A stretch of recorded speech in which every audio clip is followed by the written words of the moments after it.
नमस्कार, मैं doctor Navneet Sangwan, BCom part 3 EFM paper second financial management है। उसके लास्ट वीडियोस में हम लोग कैपिटल बजटिंग और कैपिटल स्ट्रक्चर्स इन सब को डिस्कस कर चुके हैं।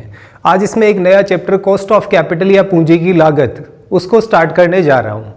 किसी भी कंपनी के लिए कॉस्ट ऑफ कैपिटल क्या हो सकती है, जैसे वो डिफरेंट टाइप्स ऑफ फंड्स हैं उनको रेज करते हैं, चाहे इक्विटी के शेयर कैपिटल हो, चाहे प्रेफरेंस शेयर कैपिटल हो, चाहे डिबेंचर्स हों, चाहे लोन्स हों, चाहे बॉन्ड्स हों, उनकी एवज में उनको कुछ ना कुछ पे करना पड़ता है और वो किसी भी कंपनी के लिए कॉस्ट ऑफ कैपिटल बन जाती है। हालांकि कुछ इकोनॉमिस्ट हैं वो इसे minimum required rate of return भी बोलते हैं, उनकी न्यूनतम प्रत्याय दर है वो भी इसको बोला जाता है। अगर आप फॉर्मली इसे डिफाइन करना चाहें तो cost of capital is minimum required rate of return which a company has to earn on its investment to the satisfy need of its investors.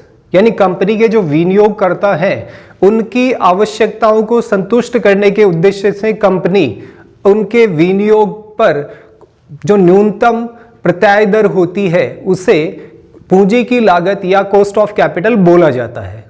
अब डिफरेंट सोर्सेज होते हैं तो उनको 3-4 कैटेगरी में मेनली कॉस्ट ऑफ कैपिटल को divide करा जाता है। जैसे कॉस्ट ऑफ डेब्ट कैपिटल, अब इस डेब्ट कैपिटल में डिबेंचर भी आ गए, बॉन्ड भी आ गए एंड लॉन्ग टर्म लोन्स हैं उसको भी इंक्लूड कर लिया जाता है।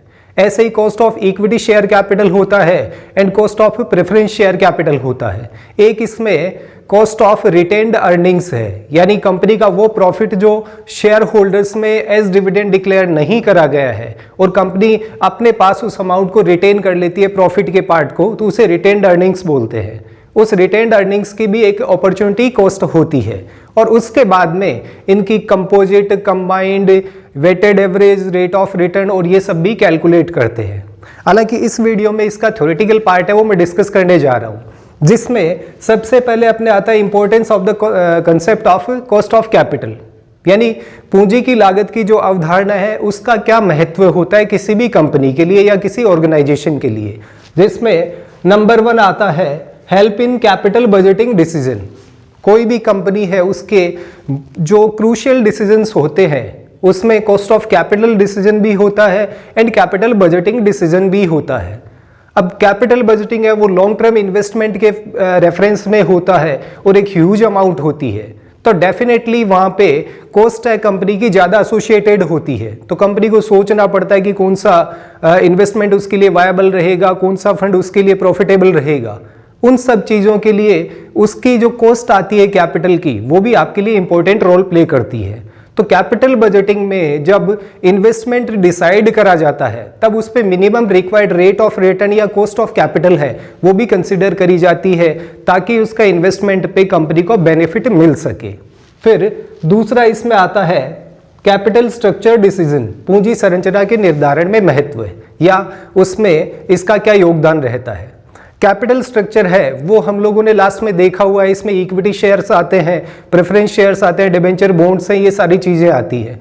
अब कोई भी कंपनी अपने कैपिटल मिक्स को उसकी कॉस्ट ऑफ कैपिटल के बिहाफ पे डिसाइड करती है। मान लीजिए आपकी मिनिमम कॉस्ट है वो डिबेंचर पे आती है तो सबसे ज़्यादा अमाउंट है वो लोन्स या डिबेंचर के थ्रू रेज करी जाएगी और सिमिलरली आपके पास में इक्विटी शेयर कैपिटल भी होने चाहिए, तो वहाँ पे इन सब डिफरेंट सोर्स ऑफ फाइनेंस है उनकी कॉस्ट को कंसिडर करा जाता है। फिर नेक्स्ट इसमें आता है comparative analysis of various source of finance. वित्तीय जो विभिन्न स्रोत होते हैं उनकी तुलनात्मक क्या लागत आती है उसका विश्लेषण करने में भी कॉस्ट ऑफ कैपिटल का इंपॉर्टेंट रोल देखने को मिलता है। इक्विटी शेयर की मान लीजिए 10% कॉस्ट आती है, प्रेफरेंस शेयर की 8% आती है, डिबेंचर की 7% आती है, तो कंपनी डेफिनेटली सबसे पहले डिबेंचर के थ्रू फंड रेज करना प्रीफर करेगी। इक्विटी शेयर्स को सिमिलरली इसलिए रखा जाता है कि उसका एक्चुअल में पेमेंट कंपनी से नहीं होता है, वो उनकी शेयर प्राइसेज इंक्रीज और डिक्रीज होने के बिहाफ पे शेयर होल्डर्स का रिटर्न है वो डिसाइड होता है, तो सिमिलरली उसमें इक्विटी शेयर्स भी रखे जाते हैं। यहाँ पे कहने का मतलब इतना सा है जो आपके डिफरेंट सोर्स ऑफ फाइनेंस होते हैं उनकी कैपिटल कॉस्ट ऑफ कैपिटल को कंसीडर करते हुए उनका कंपैरेटिव एनालिसिस करने में हेल्प करता है कॉस्ट ऑफ कैपिटल। और लास्ट आता है इवैल्यूएशन ऑफ फाइनेंशियल एफिशिएंसी। वित्तीय कुशलता है उसका भी माप है वो कॉस्ट ऑफ कैपिटल के थ्रू करा जाता है। मान लीजिए आपकी एक्सपेक्टेशन थी कॉस्ट ऑफ इक्विटी कैपिटल है वो 10% होगा, अब कंपनी अपने सारे प्लान्स है उनको ठीक से इंप्लीमेंट नहीं कर पाती है, तो उस केस में कंपनी की कॉस्ट है वो इंक्रीज होने लग जाती है। तो आपके जो मैनेजरियल लेवल के पर्सन है वो कितने एफिशिएंट है वो कॉस्ट ऑफ कैपिटल से डिसाइड हो पाता है। ये तो हुई इसके इंपॉर्टेंस की बात। फिर इसका क्लासिफिकेशन है वो भी करा जाता है, यानी पूंजी की लागत है उसका वर्गीकरण कितने आधार पे होता है। हालांकि बहुत सारे होते हैं, कुछ इंपॉर्टेंट मैंने यहाँ पर लिखे हैं, जिसमें सबसे पहले आता है स्पेसिफिक एंड कंपोजिट।